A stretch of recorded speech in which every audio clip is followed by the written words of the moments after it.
કચ્છમાં યાયાવર પક્ષી, લુપ્ત થતા પ્રાણીઓના સંવર્ધન માટે સરકાર કરોડો રૂપિયા ખર્ચી રહી છે. બીજી તરફ નિર્દોષ પક્ષી પ્રાણીઓના બેફામ શિકારની પ્રવૃત્તિ કચ્છમાં વકરી છે. ત્યારે કરોડોની ગ્રાન્ટ ખર્ચ કરતું વનવિભાગ આ શિકારી પ્રવૃત્તિ રોકવા કામગીરી કરે તે જરૂરી બન્યું છે. રક્ષિત વિસ્તારમાં જતા શિકારીઓની ટોળકી ઝડપી પાડી. કચ્છમાં શિકારી પ્રવૃત્તિના અનેક કિસ્સાઓ સામે આવી રહ્યા છે. ગઈકાલે જ વનવિભાગ દ્વારા અબડાસામાંથી એક શિકારીને હથિયાર તથા શિકાર થયેલા પ્રાણીઓના મૃતદેહ સાથે ઝડપ્યો હતો. જો કે પશ્ચિમ કચ્છમાં હજારોની સંખ્યામાં જ્યાં પ્રવાસીઓ આવે છે, ત્યાં વનવિભાગ જાણે અંધારામાં હોય તે રીતના કિસ્સાઓ સામે આવી રહ્યા છે. અગાઉ પણ નિરોણા પોલીસે શિકારી પ્રવૃત્તિ માટે રક્ષિત વિસ્તારમાં જતા શિકારીઓની ટોળકી ઝડપી પાડી હતી. તેવામાં વધુ એક ગંભીર બનાવ સામે આવ્યો છે. 25 કુંજ પક્ષીના મૃતદેહ તથા ગેરકાયદેસર દેશી બનાવટની બંદૂક સહિતના હથિયારો. રક્ષિત વિસ્તારમાંથી શિકારી પ્રવૃત્તિની ઘટના સામે આવી છે, જેમાં 25 કુંજ પક્ષીના મૃતદેહ તથા ગેરકાયદેસર દેશી બનાવટની બંદૂક સહિતના હથિયારો પોલીસે આ વિસ્તારમાંથી પકડી પાડ્યા છે. બનાવની વિગતે વાત કરીએ તો નિરોણા પોલીસે બાતમી આધારે ઇન્ચાર્જ પીઆઈ એમ મકવાણાની આગેવાનીમાં બાતમીના આધારે વંગ ગામથી ઉતરે કન્ઝર્વેશન રણ વિસ્તારમાં તપાસ હાથ ધરી હતી. બાતમી આધારે કરાયેલી આ કાર્યવાહીમાં શિકારી તો પોલીસને થાપ આપી ભાગી ગયા હતા, પરંતુ તેના વાહનની તપાસ કરતા તેમાંથી હથિયાર તથા બંદૂકના ભડાકે શિકાર કરાયેલા 25 કુંજ પક્ષીના મૃતદેહ મળી આવ્યા હતા. નિરોણા પોલીસ સ્ટેશનમાં આર્મ્સ એક્ટ તથા અન્ય કલમો તળે ગુનો દાખલ. જે વિસ્તારમાં યાયાવર પક્ષીઓની સુરક્ષા માટે સરકાર દ્વારા કરોડો રૂપિયાનો ખર્ચ કરવામાં આવી રહ્યો છે, ત્યાં વનવિભાગ દ્વારા આવા પક્ષીઓની સુરક્ષા માટે પણ પૂરતી વ્યવસ્થા નથી તે આ ઘટના પરથી સાબિત થઈ રહ્યું છે. નિરોણા પોલીસે કુંજ પક્ષીના મૃતદેહ તથા દેશી બંદૂક તથા કારતીસ જીવતા, ખાલી નંગ 24, 2 છરી તથા 1 કુહાડી જપ્ત કરી કાયદેસરની કાર્યવાહી કરવા ફોરેસ્ટને સોંપ્યા છે. જ્યારે ગેરકાયદેસર પકડાયેલ હથિયાર અંગે નિરોણા પોલીસ સ્ટેશનમાં આર્મ્સ એક્ટ તથા અન્ય કલમો તળે ગુનો દાખલ કરી વધુ તપાસ હાથ ધરવામાં આવી છે. આવી પ્રવૃત્તિ પર રોક માટે રાઉન્ડ ધ ક્લોક પેટ્રોલિંગ કરે તે જરૂરી બન્યું.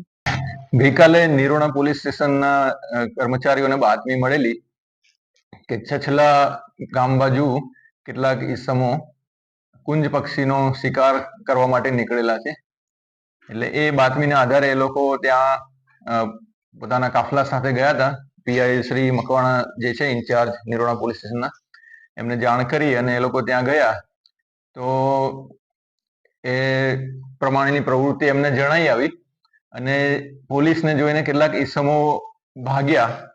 એટલે પોલીસે એમનો અમુક સમય સુધી પીછો કર્યો, પણ એ પછી એ લોકોને જો એમને પકડવા જાય તો અમુક મુદ્દામાલ હાથમાંથી જતો રહે એવું હતું. એટલે એમણે જે મુદ્દામાલ પોલીસે ચેક કર્યો તો કુંજ પક્ષીઓના 25 મૃતદેહ હતા, પછી એક ગન હતી અને 24 કારતૂસ હતા, એમાંથી 8 જીવતા અને 16 વપરાયેલા હતા, એક કુહાડી હતી અને એક છરો હતો.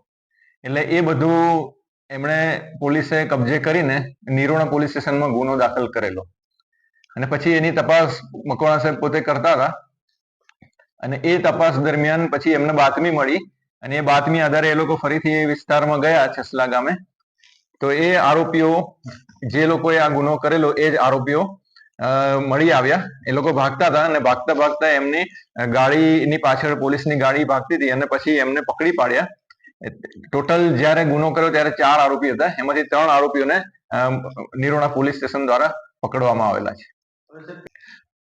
ટોટલ જે ગુનો કર્યો એમાં 4 આરોપી હતા, એમાંથી 3 પકડાયા છે અને 1 આરોપી બાકી છે.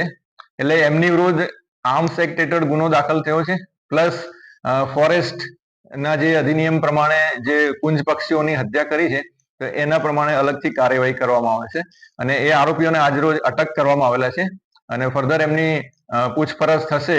જરૂર પડશે તો રિમાન્ડ લેવામાં આવશે અને આમાં બીજા કોણ સંડોવાયેલા છે એમની માહિતી મેળવવામાં આવશે.